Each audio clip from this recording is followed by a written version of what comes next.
So there's a lot of really cool things happening in the tech world right now. Note 7 is being released, in the process of being released, being sold. Great technology on that, including the iris scanner, which means that if someone robs you, they can just hold the phone up to your eyes and unlock it. But VR devices are coming out. Lots of cool. They just made an announcement about a self-driving car that won't have pedals or a steering wheel. That's going to be manufactured coming soon. So lots of cool technological advancements, lots of really great geeky gadgets that are coming out. Everything is moving forward. But the question is, those things are coming out now. Why is it so hard and taking so long to see all the geeky gadgets that are presented in the movies? The Matrix happened so long ago, Minority Report, all these other movies, and we're not seeing any of the gadgets presented in those type of movies today. So that's what we're talking about. What types of gadgets from futuristic or sci-fi movies of the future we want to see happen today? Coming up next on the BiFrost Bridge podcast. You're the coolest. No, you're the coolest. No, you're the coolest. Okay, I'm the coolest. Yeah, I agree. Okay, so we are again riding in the car with Corey, coming from the gym. And Corey raised the question about what things, well, initially it was in sci-fi movies, but then overall, what things from sci-fi movies, technological advancements that we would like to see like today or within the next 5 to 10 years. And then we just changed it to what things overall, technology-wise, that we would like to see now or in the next 5 years. So first up, and this is just me, I want to see a phone with a battery that lasts 3 days, period. That's it. I want to see a phone with a battery that lasts 3 days. There is no reason why we cannot have a phone with a battery.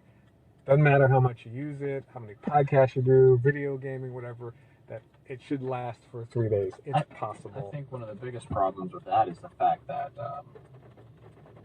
it's just all the apps we have on our phones. Nope, shouldn't matter.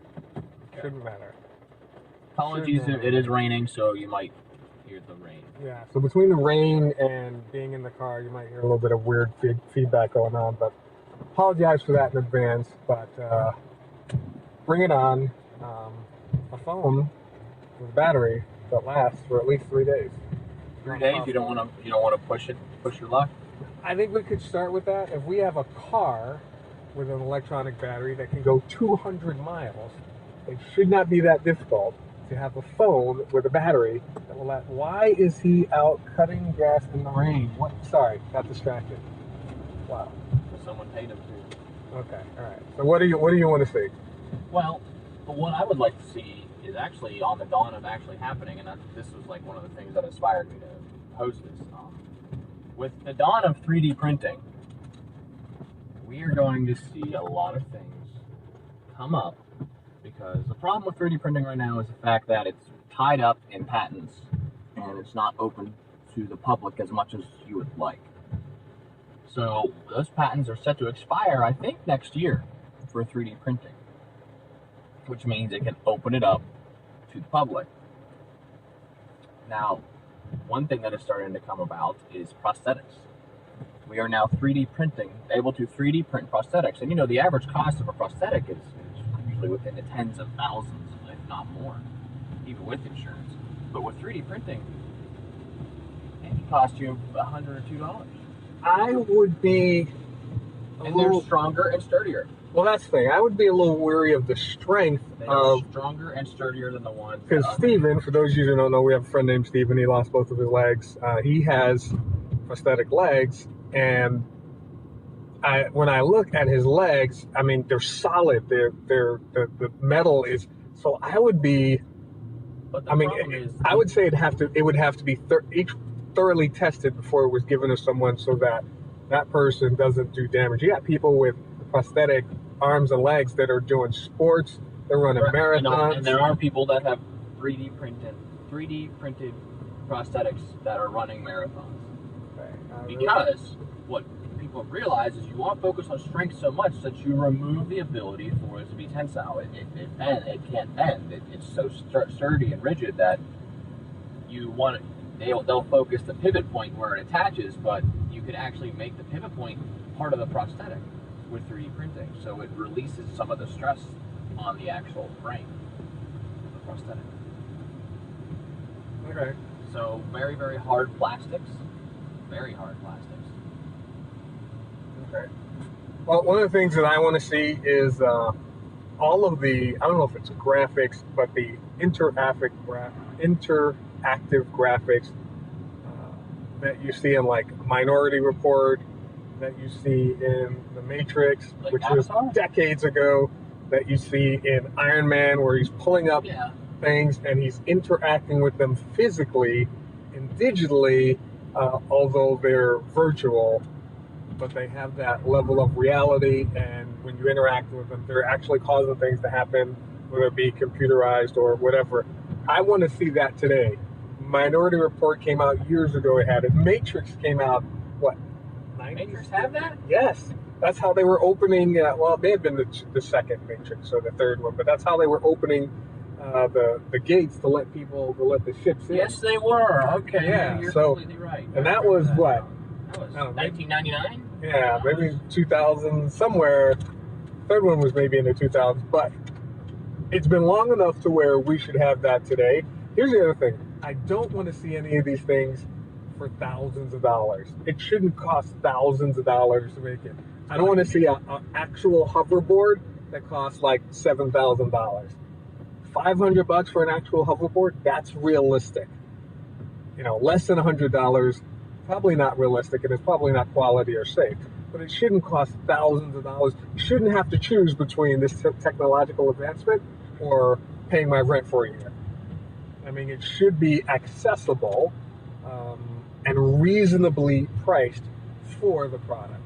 So, yeah. All right, so what else do you want to say? Well, now that like the beginning of VR is coming, I would like to obviously see more advancements with VR, like for gaming and things like that. But at the same time, I would like it to become affordable. It's not really realistically affordable right now. Like you can get a headset and you'll see everything, but it's really, I would just like to see it become more affordable and more mainstream as it progresses. And I think it's heading that way as more companies get into the VR realm. Originally, you had, what is it, Oculus Rift? Yeah, the VR is coming. There's nothing you can do to stop the VR. I mean, Samsung is in it, and they're all about trying to make things every day, maybe not at the most reasonable price, but eventually working its way down. A lot of other companies are getting involved with it. Google's got their fingers in it. I actually bought the Google Cardboard, not the cardboard one, but the plastic ones. And it's pretty cool from a gaming perspective, but I would like to see it take it from gaming into an educational perspective, into a learning perspective. I'm pretty sure it will. And make it more, because, gaming, gaming's great, but that's a small segment of the population, which may be why there's not a huge push. But when you can do learning with it, training with it, education with it, to where it opens the doors, then there's more companies that are going to say, hey, let's get in on that and help revolutionize that section of the industry. I personally believe it will get to that point. Like, it's so fresh and new. Like, the tools to build games for VR are so limited, but it's improving every day. All right, so what else do you want to see? What's your turn? Oh, okay.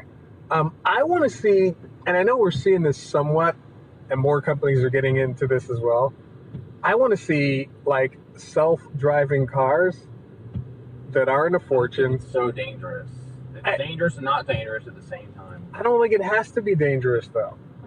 In my opinion, when it comes to self-driving cars, if you're going to have self-driving cars, how do you account for the unexpected? How do you do it? Well, even with a human behind, it's hard to account for the unexpected. For me, like, you remember iRobot? Yeah. All cars were self-driven. Yeah, and so they were in what was the Arnold Schwarzenegger and Sylvester Stallone and Wesley Snipes. Demolition Man. Demolition Man. Yeah, they were all him how to knit while he was. Yeah, all the that was funny.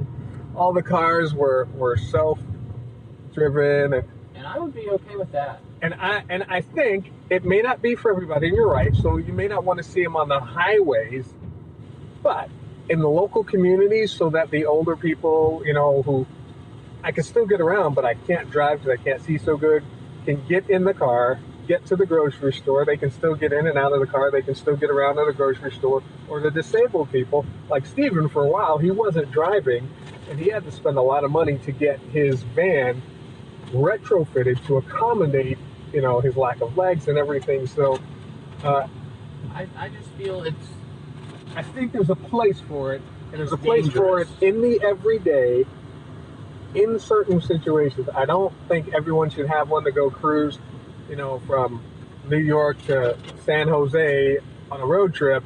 Probably not the best. And you do have the people who are going like, dude, we can drink and get high all night long because of self-driving cars. Although it probably would replace Uber. We were at Riverfest last night. Everybody was drunk. Yeah. As I was looking, everybody was drunk. They were like spilling beers. They were walking. I saw people as they were walking back, handing it I'm to other not people. paying $5 for a beer. Sorry. Well, It's just a little cup.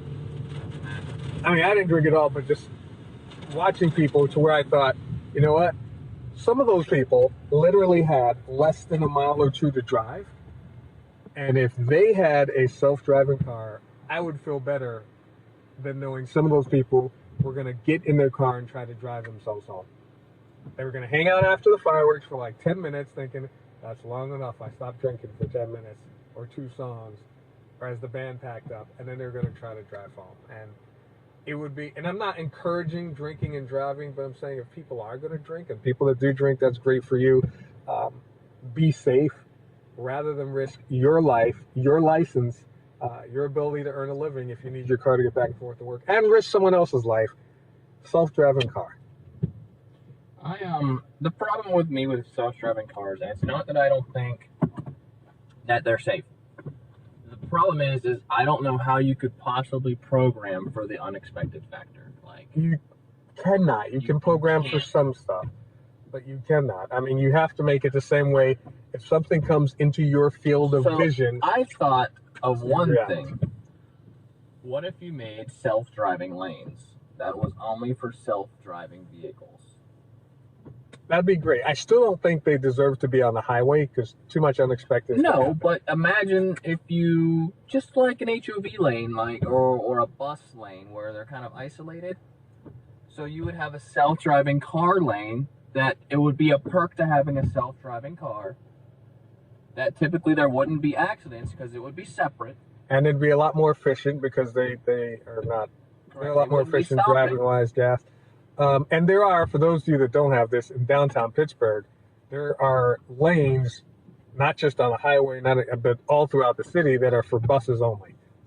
So I could see now. Only buses. The problem is it would take a lot to Infrastructure. to create those lanes. Well, I see a lot of places doing that for. In a city like Pennsylvania, where we are, in Pittsburgh, it probably wouldn't be feasible. The infrastructure is already so small to begin with. You can barely fit in the lanes right now. Yeah, and it's going to impede a lot of in people. other cities, I don't see, in California, it would do so much benefit for them to do something like that. Yeah, so in some situations it would work, in others maybe not so much. And so that was me. One last one for each of us. What do you want to say? Oh man, I wasn't even prepared. I got on a tangent. I don't really think it's gonna. I think pretty soon we may actually have like a form of storing data in our actual bodies. Kind of like if I'm driving or something. You want us to become robots? I think androids technically. So you want me to have a prosthetic arm, and in my other arm I have a data storage device Yes, I think it's coming. that downloads data. So is that data interacting with my brain anyway, or it's just It's So I just don't no, have to. that's way off. So I don't have to carry around a flash I don't drive. believe so. Yeah, something like that. Yeah. I'd rather use the cloud than have them stick something in me. I would rather no. I don't trust the cloud. And you trust somebody sticking something in you? It's in me. But that thing hasn't been. And what if the guy sticking it in you makes a mistake? And you got to have a way to get the data into Ask you. Hillary if Hillary Clinton if she'd prefer to have something in her finger or something in the cloud. Well, then that means all the Russians would know what's in their finger. So, all right. Sorry, that was fun. I shouldn't have went there. Physical versus cloud. I would always take physical. I do agree. It's not that I don't trust the cloud. It's just that we've all seen it.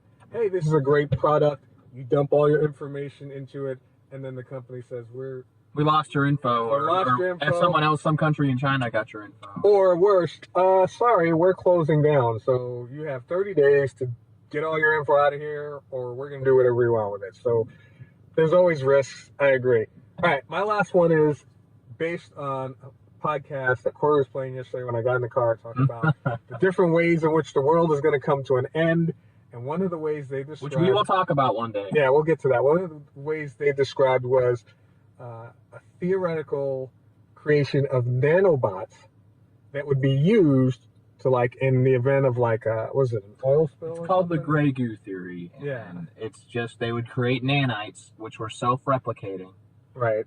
It would eat the oil from an oil spill out of the ocean, and something would go wrong, And instead of eating the oil, they would eat everything carbon-based. Everything carbon-based, which means fish life, plant life, which would wreak havoc on our ecosystem, and then somehow work their way onto land. It's just how cells work. And they theorized that if this happened, and I can't remember the number, it was either 8 or 18 days until the end of all life on Earth. 8. They would eat all of it. 8 days. Because it would constantly try to replicate itself, just like our cells in our body. It's just a cell. And those cells that were replicating would be replicated with one purpose: to eat all the carbon they can find, carbon life. Right. Now, here's my thing that I would like to see. Rather than that, I would like to see nanites or nanobots, whatever you want to call them, that attack and kill cancer cells. That's something that they're making. It's something they're trying to make, at least. I don't see why we can't see that today. Well, because there's so many different... All the cancer cells are different. Doesn't matter. Yeah, you can't just isolate one... You can isolate one form of cancer and make it focus on one cancer. And then if there's another form of cancer, you isolate it and now focus on that. So it's possible. It's doable. Theoretically possible It is and theoretically doable. possible and doable. You know what stops it? Government. And money. Yep. There's enough money to do it, but they wouldn't make enough rather money. make the new jet strike fighters than Yeah, they wouldn't make enough money. No one's going to get rich doing that. In my theory, you would. Because you would be like... even if you made it affordable, you'd still make ridiculous... Well, you'd get rich because you're keeping the population alive. And if... I know this sounds foul, but if they stay alive, they continue to pay taxes. Dead people can't pay taxes. So I can't get money from dead people. So from a government perspective, I think they should do that. I think they can do that. And I don't want to see that in the next 5 years. I want to see that in the next 2 to 3 years. Well, nanotechnology is on the rise. And just combine all the money going into nanotechnology with all the money going into cancer research, and just make that the main focus and goal, to attack and kill the cancerous cells, or whatever the correct biological term is for I what could they do. see some issues that could happen. There are some issues that could happen. Because you got to remember, cancer cells are our own cells that are incorrectly multiplying. Yeah, but if you kill them and stop them from spreading and multiplying, It's true, but it usually because that's what the radiation is designed to kill those. it's designed to kill everything, so it stops replicating. Yeah. So, but okay, so that's what I want to see. We'll end it there.